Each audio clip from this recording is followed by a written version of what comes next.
আমাদের এখন ডিবেটের সেগমেন্ট এবং আমাদের সাথে 6 জন জগন্নাথ বিশ্ববিদ্যালয়ের তুখর বিতার্কিক আছে যারা আজকে আমাদের দেয়া মোশনে ডিবেট করবেন। ডিবেটটা ফান হবে, কিন্তু আসলে দেখা যাক এই ফান ডিবেটটা তারা কতটুকু সিরিয়াস পর্যায়ে নিয়ে যায়। ঠিক আছে, আমরা দেখতে পাচ্ছি যে আমাদের অংশগ্রহণকারী দুই দল তারা ইতোমধ্যেই এখানে আছেন, তাদের আসন অলংকৃত করেছেন।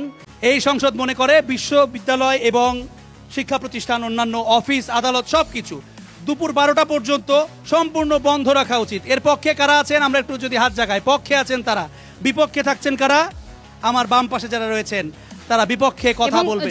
বিরোধী দলের প্রথম বক্তা যদি আপনার এই বিলটি কেন পাস করা হবে না তার পক্ষে যদি আপনি যুক্তি দেন। আপনার ধন্যবাদ মাননীয় স্পিকার। আমাদের প্রতিপক্ষ দলের প্রধানমন্ত্রীর বক্তব্য শুনে মনে হলো তারা আসলে কোনো সরকারি বা বেসরকারি ডিপ স্টেটের কোনো গুপ্তচর, না হলে বাংলাদেশের মতো একটি মানে এরকম একটা গুরুত্বপূর্ণ জায়গায় দাঁড়িয়ে যেখানে বিপ্লব পরবর্তী একটি ইকোনমিক্যাল একটা ইমব্যালেন্সের মধ্যে দাঁড়িয়ে তারা শুধুমাত্র খেলা দেখার জন্য সকল ধরনের দপ্তর, অফিস, সরকারি বেসরকারি দুপুর 12টা পর্যন্ত বন্ধ রাখতে যাচ্ছেন।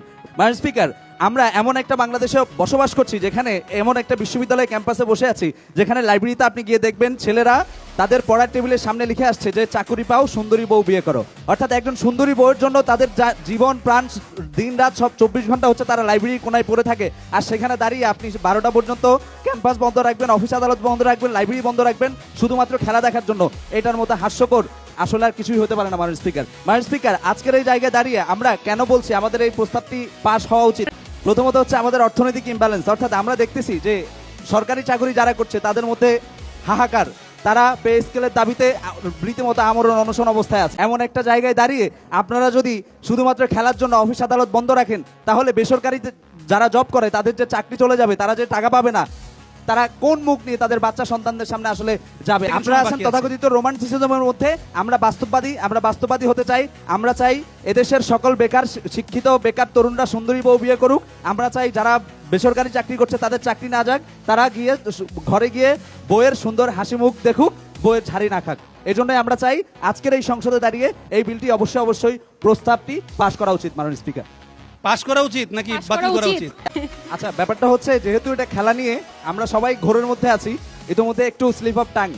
আচ্ছা, আমরা দেখছি স্পিকারের সঙ্গে একটা ফ্লার্টিং এর চেষ্টা চলছে। আমরা আমাদের অডিয়েন্সরা কি মনে করেন সেটি আমরা নিঃসন্দেহে জানবো, কিন্তু তার আগে যেই পক্ষ বিপক্ষের যুক্তি নির্ভর যে আলোচনা সেটিতে কারা এগিয়ে, এইটা আমরা কণ্ঠ ভোটের মাধ্যমে আপনাদের কাছ থেকে নিশ্চিত হতে চাই। যারা পক্ষের জন্য বলছেন তারা হ্যাঁ বলুন, যারা বিপক্ষের সঙ্গে আছেন তারা না বলুন। পক্ষে আছি কারা? পক্ষে হাত উঠিয়ে রাখবো। এই বিলের পক্ষে আছি। 1 2 3 4 5 6 7 8 9 10 11 দুইবার হাত তুলেছে। এরকম ডাবল ভোট হলে কিন্তু ভোটের ব্যালট ক্যান্সেল হয়ে যাবে। যাই হোক, আমরা ধরছি আপাতত কয়টি হলো? 11 ভোট পেয়েছে পক্ষে। যারা বিপক্ষে আছেন অর্থাৎ বিরোধী দলের সঙ্গে আছেন তারা হাত তুলুন এবং সঙ্গে বলুন না। 1 2 3 4 5 6 7 8 9 10 11 12 13 14 15 16 17 18 19 20। আচ্ছা, আমরা দেখছি তার মানে আমাদের বিলটি পাস হচ্ছে না। আমরা উভয় দলকে আমার সামনে আসবার জন্য একটু অনুরোধ করছি, দুপাশে একটু দাঁড়াবেন। চমৎকার একটা বিতর্ক আমরা উপভোগ করলাম। বিলটি পাস যদিও হলো না, তবে সরকার দলের পক্ষ থেকে ক্রীড়াপ্রেমীদের জন্য এমন একটা বিল উত্থাপন করা হয়েছে, সেই কারণে অন্তত তাদেরকে একটা ধন্যবাদ আপনারা দিতেই পারেন।